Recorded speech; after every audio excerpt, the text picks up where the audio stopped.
Les amis, on est en train de retrouver notre équipe. Ça fait plaisir. Après tout ce qui s'est passé la semaine passée, après tous les bouts et tous les Ancelotti out et tous les Tchouaméni out, on est en train de retrouver notre équipe. Ça fait plaisir. Le Real Madrid qui s'impose 4-1 à domicile aujourd'hui. Face à Las Palmas, on va faire le débrief comme d'habitude. Avant, bien sûr, n'hésitez pas à liker et vous abonner. Et à la fin de ce débrief, on va un peu parler des matchs de Barcelone et d'Atlético qui se sont joués hier, dans laquelle les deux équipes ont réussi seulement à prendre un point combiné. On va en parler à la fin du débrief. Donc, si vous voulez voir ça, n'hésitez pas à rester jusqu'à la fin. Pour les nouveaux, likez, abonnez-vous et on passe directement au débrief. Bon, le Real qui s'impose 4-1, mais honnêtement, dans mon cœur, c'est 6-1. Dans mon cœur, ça fait 6-1. On a marqué 7 buts dans le match, 3 buts qui ont été refusés à cause de la VAR, à cause des hors-jeux. Mais, je vais d'abord parler de ça. Dans les 3 buts là, premièrement, le but de Mbappé pour son triplé n'aurait jamais dû être refusé parce que bien qu'il était hors-jeu au départ de l'action, je ne pense pas qu'il fasse action de jeu. Je ne pense pas qu'il fasse quoi que ce soit en rapport avec le ballon. Le ballon retombe, le défenseur de Las Palmas joue le ballon, ça retombe dans nos pieds et là on peut marquer un but réglementaire. Donc déjà ce but-là, je ne pense pas qu'il devait être rappelé à cause d'un hors-jeu de Mbappé parce que je pense qu'il ne fait absolument pas action de jeu. Et puis le 6e but pour moi, c'est le but de Valverde. On ne refuse pas le genre de but là. Tu es arbitre, même si Vasquez était derrière le poteau de corner, on ne refuse pas ce genre de but. Laisse Valverde nous marquer les bangers. Mais bon, le score est fini 4-1. On va parler du match. Bon, en commençant par le premier but de Las Palmas. Le premier but de Las Palmas qui est arrivé entre 20 et 30 secondes dans le match. Très catastrophique. Ils ont pris le ballon dès le coup d'envoi. Le Real n'a pas touché le ballon. Une passe, deux passes, trois passes, quatre passes. Il y a une passe dans l'axe qui a fait sortir Rudiger. Rudiger, il a bien fait de sortir sur ça parce qu'au début, je voulais le blâmer. Mais après avoir regardé l'action, tu vois qu'il a bien fait de sortir sur ça pour ne pas laisser une frappe de loin. Le joueur sur qui Rudiger sort met le ballon sur le côté. Et c'est là qu'il y a le problème pour moi parce que bien que le gars est centré au deuxième poteau sur le joueur de Vasquez et il est marqué facilement, tu ne peux pas t'attendre à ce que Vasquez bat deux joueurs simultanément. Quand Raúl Asensio est déjà collé sur un joueur, quand Rudiger est sorti, Fran Garcia aurait dû beaucoup plus fermer l'angle sur le joueur là. Ferme moins l'angle le temps que Rodrigo arrive. Comme ça, s'il y a des doublements, toi tu peux laisser Rodrigo sur le joueur là et partir jouer des doublements. Donc pour moi, on a déjà assez accusé Vasquez comme ça là. Le but là n'était pas de la faute de Vasquez. Je pense que Fran Garcia aurait dû fermer sur le joueur de telle sorte que même s'il veut jouer le dédoublement, quand il joue le dédoublement, l'angle est déjà trop fermé et tu as le temps de repartir sur le ballon, tu es rapide. Donc, pour moi, Fran Garcia aurait pu mieux faire défensivement sur le ballon là. Mais bon, bref, le Real qui encaisse 30 secondes dans le jeu. Et on n'a plus jamais vu Las Palmas s'attaquer. On n'a plus vu Las Palmas s'attaquer. Ils ont eu peut-être 2-3 tirs à distance. Mais à part ça, c'était un match à sens unique. De la première à la 90e minute. Las Palmas n'a jamais vu la lumière du jour. Le Real qui a appliqué une pression, mais quand je dis pression, c'est pression avec et sans ballon. Avec le ballon, il mettait la pression, il tirait, il cherchait les espaces. Tu voyais beaucoup de déplacements dans le match, ce qui m'a vraiment fait plaisir parce que mon problème avec l'équipe du Real, c'est qu'il n'y a pas assez de déplacements. C'est comme si chacun joue pour lui-même et on espère seulement qu'il va réussir à nous faire marquer. Ce n'était pas ça aujourd'hui. Tu avais les appels, contre-appels, tu avais les déplacements à gauche, à droite, en haut, en bas. Tu as Mbappé qui combine très bien avec Rodrigo. Rodrigo qui joue du côté gauche, qui dribble mieux que jamais et il nous provoque le penalty. Penalty clair. Mbappé a son premier but. Quelques minutes plus tard, on est en train de jouer. Est-ce que c'est Mbappé qui marque le deuxième but? Le premier but c'était Mbappé. Le deuxième but, je sais pas si c'était le but de Mbappé ou de Brahim Diaz, mais encore une fois, tu vois la cohésion des courses. Donc Rodrigo, ce n'est pas le genre de joueur qui va devenir fou là et essayer de dribbler jusqu'à ce qu'il arrive sur la ligne de touche. Ce n'est pas le genre de joueur là. Rodrigo, c'est le genre de joueur, il prend son ballon, il maîtrise son adversaire, il regarde dans le stade, il voit ce qui se passe. Il ne joue pas à la va-vite un peu comme Vinicius. Et ça fonctionne très bien avec Mbappé. Quand tu vois que Mbappé, c'est un neuf qui est toujours en train d'apprendre le poste, mais qui fait déjà les progrès dans ce poste là. Parfois, il sait quand faire les appels maintenant, il sait quand décrocher. Quand il décroche, l'action n'est pas toujours vide comme on voyait souvent, parce que tu as un Brahim Diaz qui te donne la solution là dans l'axe. Le Real Madrid d'aujourd'hui, honnêtement, l'une de nos meilleures performances collectivement. Collectivement, c'était une de nos meilleures performances, mis à part le match en Copa del Rey là, parce que ça vraiment c'était contre une D4. On ne va pas considérer un match en Copa del Rey, mais collectivement, le match d'aujourd'hui, c'était l'un de nos meilleurs matchs. Là où tu as vu les déplacements, tu as vu les combinaisons, tu as vu les joueurs se rendre disponibles, tu as vu un peu de tout, un peu de courte passe, un peu de longue passe, un peu de centre, un peu de passe à distance. Le jeu du Real aujourd'hui qui était très bien huilé. Mbappé qui est venu avoir son doublé. Magnifique ballon de Rodrigo extérieur. Mbappé en une touche. Je pense qu'il est temps qu'on parle de Mbappé. Je pense qu'il est sérieusement temps qu'on parle de Mbappé. Est-ce qu'on peut se mettre d'accord que le monsieur là est revenu à son niveau auquel on l'attendait dès la première journée? Parce que c'est vrai que par moment on voulait qu'on mette Mbappé au banc. Ancelotti nous a toujours dit que calmez-vous, il sait ce qu'il fait. Mbappé c'est un joueur qui a besoin d'être au stade pour revenir à son niveau. Et voilà, c'est exactement ça. Ancelotti avait raison. Parce que sur les 3 à 4 derniers matchs, Mbappé était notre meilleur joueur, peut-être 3 des 4 derniers matchs. C'est simple. C'est la vérité et on ne peut rien y faire. Mbappé, c'est l'un des meilleurs joueurs du Real en ce moment. Et aujourd'hui, ils sont encore de là avec un doublé potentiel triplé si ce n'était pas que l'arbitrage en Ligue a été borderline nul à tous les matchs. Mais ils sont de là avec un doublé, un magnifique doublé. Je pense est-ce qu'il a eu une passe D?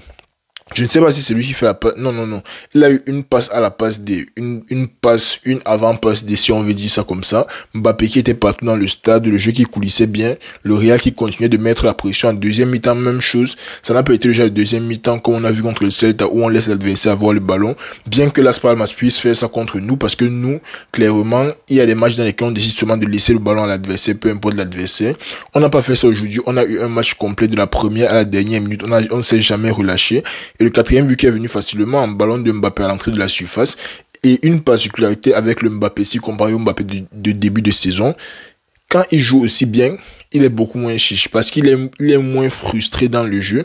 Il est moins frustré par l'idée de devoir marquer tout le temps. Il était sur un doublé. Il avait un ballon à l'entrée de la surface. Il décale sur Fran Garcia qui a d'ailleurs été aussi très bon. Fran Garcia remet dans l'axe. Rodrigo marque son but. Il y a un autre ballon là où je sais pas qui était sur l'aile droite, mais il donne à Mbappé au milieu. Mbappé a l'opportunité de tirer. Il se retourne. Il remet à Arda Güler. Arda Güler n'arrive pas à tirer. Donc on a vu un Mbappé différent. On a vu un Mbappé qui est beaucoup plus collectif. Et ce n'est que bien pour toute l'équipe. On a vu une action en première mi-temps là où Mbappé donne le ballon sur l'aile à, je crois, Valverde. Il fait appel, contre-appel, il revient au premier poteau. Valverde donne, il tire sur le poteau. Le match de Mbappé d'aujourd'hui, c'était une masterclass. Et à partir d'aujourd'hui, ça ne va faire que monter. Donc là, il est en train de montrer crescendo progressivement pour atteindre un niveau qu'on n'a jamais vu auparavant. Et moi, je suis seulement content. Maintenant, mon seul problème avec le match, c'est que vu à quel point Rodrigo a bien joué côté gauche, quand tu le mets côté droit, ça se voit qu'il n'est pas en pleine possession de ses moyens, ça se voit qu'il ne peut pas se donner à 200%. Je ne sais pas encore à quoi ça va ressembler avec Vinicius, Rodrigo et Mbappé, quand les trois vont jouer à un bon niveau et pouvoir combiner ensemble. Mais pour l'instant, moi j'ai comme l'impression que d'après le match d'aujourd'hui, en tout cas, Rodrigo Mbappé, ça donne très bien. Après, on va voir contre les grandes équipes. C'est sûr que Vinicius sera de retour contre Salzbourg en Ligue des Champions. Le match contre Atlético qui arrive. On va voir comment on va réussir à gérer ça. Mais déjà, Mbappé qui joue beaucoup mieux, ce qui est une pièce clé pour notre attaque. Parce que si ton buteur ne joue pas, tu te retrouves littéralement en train de jouer avec 2 ailiers et à 10 en plus. Tu joues avec 2 ailiers, tu as 10. Ton milieu offensif central est obligé de faire les courses de temps dans la surface parce que tu as un neuf qui ne fait que bouger au milieu de nulle part. Ce n'est plus ça maintenant. Mbappé, peu importe où il est dans le stade, il est redevenu un danger permanent et il est redevenu un joueur à qui quand tu donnes le ballon, tu t'attends à la création. Tu peux t'attendre à la création, t'attendre à la finition. Parce que non, le but de Brahim, c'était sur une frappe de Mbappé. C'est sur une frappe de Mbappé où il prend le ballon magnifique feinte de corps, il récupère le ballon au milieu du terrain, il arrive, il tire et Vasquez qui dépose le ballon à Brahim. Donc, pour moi, Mbappé qui fait le meilleur match d'aujourd'hui. Si on regarde les autres performances, Courtois, à part le premier but sur lequel il n'a absolument rien pu faire. Moi, je dis toujours ça avec Courtois. S'il ne peut rien faire sur le but, moi, je ne vais pas l'accuser. Et la plupart des buts qu'il encaisse, il ne peut rien faire. Donc, Courtois, magnifique match. Rudiger, Asensio, rien à redire, ça marche parfaitement. On a eu l'opportunité de revoir Alaba après plus d'1 an d'absence, ça fait tellement plaisir. Alaba qui est entré, sa première passe était une longue passe magnifique pour Rodrigo. Moi, ça m'a fait plaisir parce que j'imagine les passes là à un Vinicius et à un Mbappé qui s'entendent bien, ça sera magnifique. On a eu le retour d'Alaba, milieu de terrain, Ceballos qui nous sort mais une masterclass. Il nous a fait complètement oublier que Tchouaméni et Camavinga n'étaient pas là. Il nous sort une masterclass incroyable au milieu de terrain. Valverde qui marque son but, un autre golasso mais c'est refusé pour un hors-jeu. Le match était juste beau. Bellingham qui marque un but, qui est refusé pour un hors-jeu mais c'est juste... Les gars ont joué, les gars ont joué. Brahim Diaz toujours au top. Brahim Diaz, il ressemble à un sérieux prétendant pour le poste de titulaire au Real, mais quand tu as devant toi Rodrigo, Vinicius, Mbappé et Bellingham, tu n'auras pas beaucoup de chances d'être titulaire. Mais ça me fait plaisir que les petites minutes qu'il a à jouer, les rares matchs dans lesquels il est titulaire, il prenne ces matchs-là et il se donne à 200%. Brahim Diaz, ça fait toujours plaisir. All in all, une performance du Real très belle, très beau match pour se préparer pour la Ligue des Champions, parce qu'en Ligue des Champions, il nous reste 2 matchs et on doit gagner les 2 matchs. Donc le Real qui fait le job. Dans les autres matchs de la Ligue, le Barça qui a fait match nul hier contre Retafe. Ça fait 5 matchs à Retafe à l'extérieur. Une défaite, 4 nuls d'affilée. On sait comment Retafe joue, on sait que ce sont les barbares, on sait que ce sont les bouteurs, on sait que ce sont les tacleurs. Mais à un niveau, le Barça doit se gérer. À un niveau, le Barça doit prendre ses occasions et mettre ça au fond. On ne peut pas se plaindre tous les jours de l'arbitrage. Voilà ce qui arrive avec le Real. Voilà ce qui arrive avec le Real. Vous ne me voyez pas me plaindre tous les jours. Vous ne me voyez pas m'asseoir ici, là, et parler pendant 25 minutes sur comment l'arbitre a fait ceci, l'arbitre a fait cela. Ce sont les faits de jeu qui arrivent. Et nous, on ne peut pas contrôler ce que l'arbitre fait. Les joueurs sur le stade ne peuvent pas contrôler ce que l'arbitre fait. Tout ce qu'ils ont à faire, c'est mettre le ballon au fond des filets. Et les joueurs du Barça n'ont pas réussi à faire ça hier. Parce que bien que la défense de Retafe soit resserrée, bien que les gars jouent bloc bas, bien que les gars fassent une multitude de tacles, le Barça ne peut que s'en vouloir à eux-mêmes d'avoir raté autant d'occasions devant. Ils ne peuvent que s'en vouloir à eux-mêmes d'avoir eu autant de ballons exploitables et n'avoir rien foutu avec Lewandowski. Mais Lewandowski, où est Lewandowski est doublé, triplé en début de saison, on ne le voit plus. On ne le voit plus. Là, j'essaye d'être objectif parce que si je veux mettre le cœur du fan du Real ici, je vais dire que c'est bien fait et on s'en fout. Mais à un moment, ça devient frustrant même pour les téléspectateurs, pour les fans du Barça et tout. Devant un Lewandowski qui gaspille autant de ballons devant les goals, c'est pas possible. C'est pas possible. Il lui faut un backup, il lui faut quelqu'un qu'on va mettre qui aura plus la niaque que lui pour peut-être mettre les ballons au fond dans ces moments-là, parce que Lewandowski, j'ai l'impression qu'il n'a pas la même niaque que quand il était au Bayern, n'a pas la même envie. Donc il a toujours envie de marquer les buts, c'est un buteur.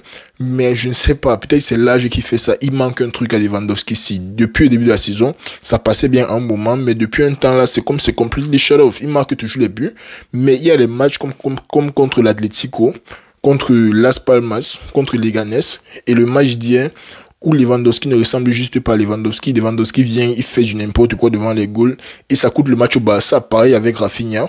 Quand c'est contre le Real, il met la tête à l'entrée de la surface. Arrivé contre Retafe, il rate les trucs devant les goals. C'est Jules Koundé qui est obligé de venir marquer tous les matchs, mais c'est pas normal. C'est pas normal.